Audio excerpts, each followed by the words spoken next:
era demasiado conservador o demasiado claro hacer esos estudios. Entonces la decisión que tomamos fue que estos dos grupos se dividían en dos subgrupos. En el caso de las estructuras de grupo A, eran clase 1 o aquellas que eran de CFE o tenían relación con CFE, y grupo 2, que son las A estándares. Con eso le dimos respuesta a la duda que surgió en el 2008, donde nosotros agrupábamos todas dentro del grupo A. Pero de la misma forma, en el grupo B también planteamos, si hay normas o hay reglamentos que consideran que solamente se debe usar coeficiente sísmico, pues también creo que también era importante tomarlo en cuenta. Así es que lo que decidimos fue que para construcciones mayores a 13 metros o una área de construcción mayor a 400 metros cuadrados, tuviera que hacerse un espectro regional, pero si eran menores, con un coeficiente sísmico es suficiente. Entonces, si dan cuenta, el problema que tuvimos en el 2000, en el 93, que eran 12 espectros para todos los sistemas estructurales, lo resolvimos haciéndolo transparente, pero lo complicamos caracterizando el terreno de manera formal. En el 2008 hicimos una especie de híbrido, consideramos regionalización sísmica y dimos la oportunidad de tener aceleración constante para el grupo B, espectro regional con una caracterización o una regionalización sísmica de 4 grupos, y para CFE espectros de sitio, Entonces ya no tenemos un espectro, sino tenemos 3 espectros de sitio, espectros regionales y aceleración constante. ¿Eso qué significa? Pues que si es aceleración constante, es conservadora. Si es regional, es conservadora en diferentes periodos. Y espectros de sitio, pues es el espectro que corresponde. Es la mejor de las opciones. Lo que pasa es que tiene un trabajo adicional. Pero no impide nada que si alguien quiere de un espectro, si yo no quiero tener un espectro constante, puedo hacer un estudio de sitio. ¿Sí? Entonces la respuesta o la duda que se tenía siempre se va a resolver ahora, ya no está limitado a eso. Como les decía, yo tengo espectros específicos de sitio muy detallados, espectros regionales donde tengo 4 zonas sísmicas y coeficiente sísmico, 3 diferentes espectros. Entonces los espectros regionales tienen la característica que son paramétricos parecidos a la versión 93, 2081, en donde la diferencia es que, si se dan cuenta, aquí no tengo A ni C, solo tengo el periodo TA, TB, TC y los dos exponentes para las caídas. Y la aceleración A0 se obtiene del peligro sísmico en cualquier punto del país, y el coeficiente sísmico se obtiene del peligro sísmico en cualquier punto del país. Entonces, logramos que también en las fronteras no tuvieran ningún problema, aunque regionalizamos, sí se tiene valores de espectros diferentes. Y tenemos 4 ramas. ¿Por qué las 4 ramas? Bueno, resulta que en el caso de diseño de aislamiento sísmico o de puentes, no usamos espectros de aceleración, sino requerimos espectros de desplazamientos. Y si yo tengo este espectro y lo integro 2 veces, se disparan los desplazamientos, como se vio en el ejemplito con el delta. Entonces, ¿qué es lo que hace esta última rama? Tender correctamente el desplazamiento del terreno. Por eso es importante. Si alguien quiere calcular un espectro y no le interesa esta rama, no hay problema, porque si se dan cuenta, este espectro va a caer menos rápido que la última rama. Entonces, si no le interesa construir esta rama, pues simplemente voy a terminar que para periodos altos, pues voy a tener aceleraciones más altas que las que si tuviéramos con esta última rama. Pero eso ya es justo del cliente. Ahora, si quieren construir un espectro de desplazamientos, forzosamente tienen que tomar en cuenta esa 4ª rama. También lo vamos a ver ahora, ¿verdad? Bueno, no ahora, no sé si ahora, pero sí lo vamos a ver. Después, en esa tabla se resume de alguna manera todo eso.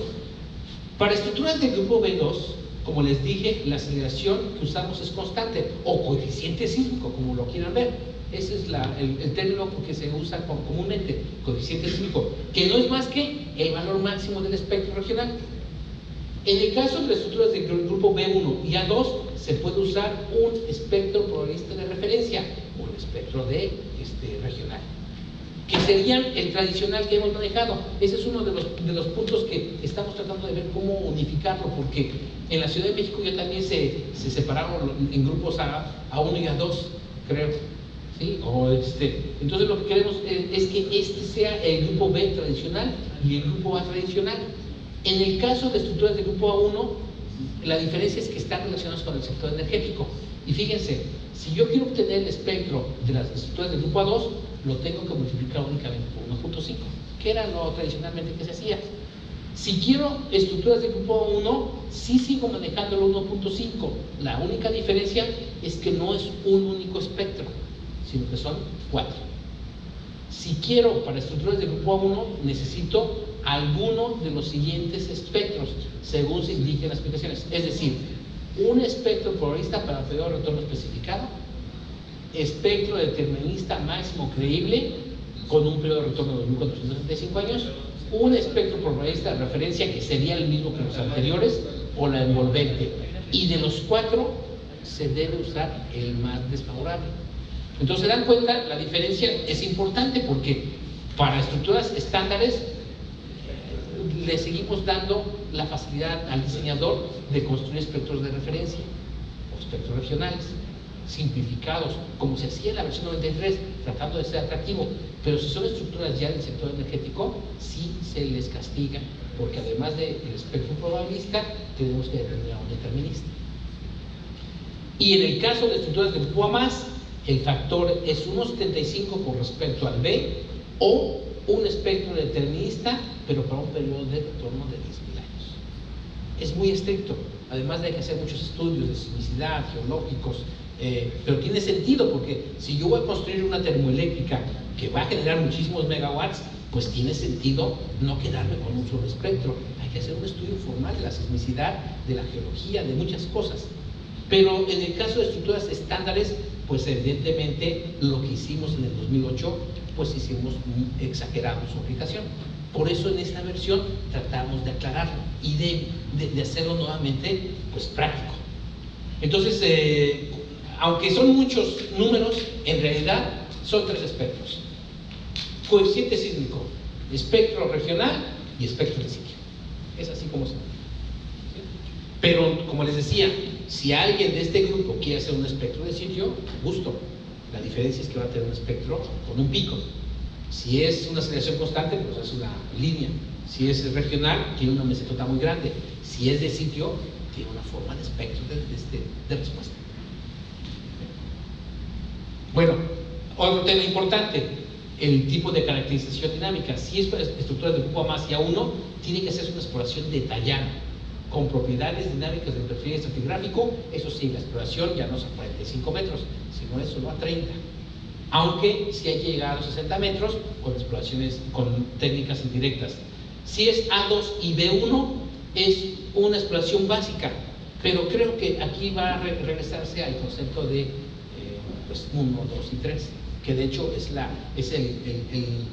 el concepto que quisimos manejar, hacerlo práctico a través de una calificación pues sencilla, ¿no? Como les dije, el problema va a ser esa meseta inmensa que vamos a tener por tener que caracterizar un terreno de esa forma. Y en el caso del grupo B2, pues no requerimos caracterización, porque ya de por sí ya están castigados los valores, entonces no hace falta nada. Pero eso nos da la oportunidad de que se considere el análisis sísmico de cualquier construcción, porque no hay que hacer nada, solo es el coeficiente sísmico que debemos de poner. Vamos a ver unos ejemplos de eso también. Y algunas propuestas de pruebas que se deben de hacer para calcular el espesor, el periodo o la velocidad. Si quiero el periodo, pues puede hacerse una prueba de evaluación ambiental.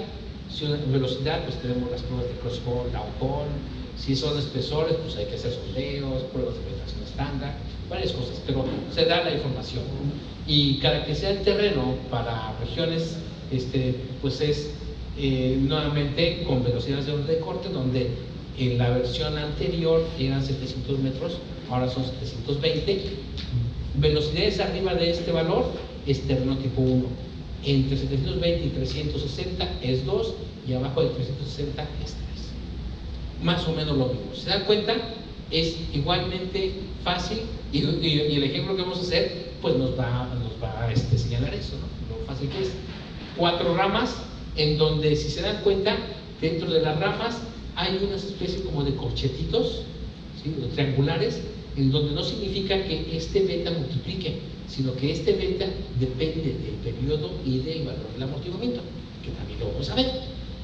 Todo eso lo vamos a ver ya, me imagino que del ejemplo de mañana. Y lo vamos a empezar hoy, pero lo que quiero centrarme es en ese valor que comentaba aquí el compañero.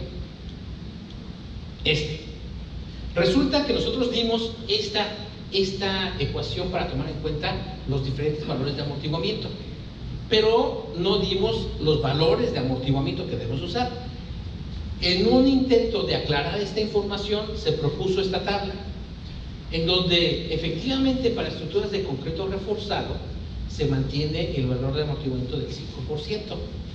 En estructuras de marcos rígidos con columnas compuestas o bien marcos compuestos ajustados con abiertos se mantiene el 5%. En marcos rígidos de acero con conexiones rígidas atornilladas se mantiene el 5%. Pero fuera de eso ya hay valores diferentes. Si manejamos estructuras de concreto reforzado, el valor máximo recomendado es 4. Si usamos estructuras ligeras de acero con baja altura y con elementos principalmente unidos por soldadura, el valor es 2. Si usamos estructuras ligeras de acero con baja altura, el valor con elementos principalmente unidos con tornillos es 3. Marcos rígidos de acero con conexiones rígidas soldadas es 3. Pero si hay valores mayores, por ejemplo, muros de carga de mampostería puede ser 7, 6 o 6. ¿Cuál fue una de las razones? Bueno, aquí también ha habido ya críticas. Ya empezó la gente a criticarnos porque pareciera que se castigan a las estructuras soldadas. Inicialmente sí se manejaba ese concepto de castigar la estructura soldada en sitio, porque los acereros indicaban que es difícil controlar la calidad de la soldadura en sitio, aunque hay otra gente que me dice que no es cierto, que eso se garantiza igualmente como si fuera en una fábrica. Entonces estamos ahorita en la pelea de si castigar o no castigar, porque se dan cuenta, las conexiones rígidas soldadas se castigan con 3. ¿Por qué digo que se castigan? Porque este valor hace que se incremente la ordenada espectral o se reduzca la ordenada espectral. A valores mayores de amortiguamiento se reduce, pero valores menores se incrementa. Entonces por eso es que se castiga. Pero aquí no sé qué opinión tengan. Hay varias cosas, ¿no? Porque es más o menos una compilación de reglamentos aquí, de estructuras de concreto, porque todo lo que es realizado por ser más práctico, pues digamos, pues se utiliza entre el 2 y 3% el amortiguamiento. Otras cosas que como es los marcos de acero, depende de las conexiones aquí, depende del método de diseño, que son conexiones precalificadas, o sea, muchos factores ahí que vienen de la ISO, que sí es más ordinario, que es te vienen muchísimos factores ahí. Entonces, a veces, aquí es un tema ya muy extenso. Si lo vamos a subir más práctico, aplicamos lo más rápido se marcos los marcos de ordinarios, los ordinarios no que se meten, y lo vamos por los factores de 5% o 2% para esa estructura. Pero entonces no resulta tan malo manejar esos valores. ¿Cómo? No resulta tan... No se me hace, es manera de defenderse, no son cuestiones, pero el primero sí como que, así como que ¿Cuál? El primero. Pero es el concreto reforzado, 5%, se maneja igual que se ha manejado tradicionalmente. Se maneja como 2%. No, si es un marco, no. Si es el concreto reforzado, puede ser que sirva un 4, pero estructuras de concreto a base de marcos, el valor recomendado es 5. Es que es marcos son un sistema de losa, pues, Bueno, claro, hay marcos de concreto. Digo, pero es que para que caigan el de 5 tiene que ser puro marco solo, pues, o sea, tendría que ser un marco, por ejemplo, los puentes, por ejemplo, que hay que hemos visto que no es un marco y arriba lo acaba el puente, pues ahí sí podría ser 5. Porque el sistema de losa normalmente es un sistema que transmite carga, que no lo consideramos como si fuera elemento que forma parte del sistema estructural. Y ahí creo que falta otro más.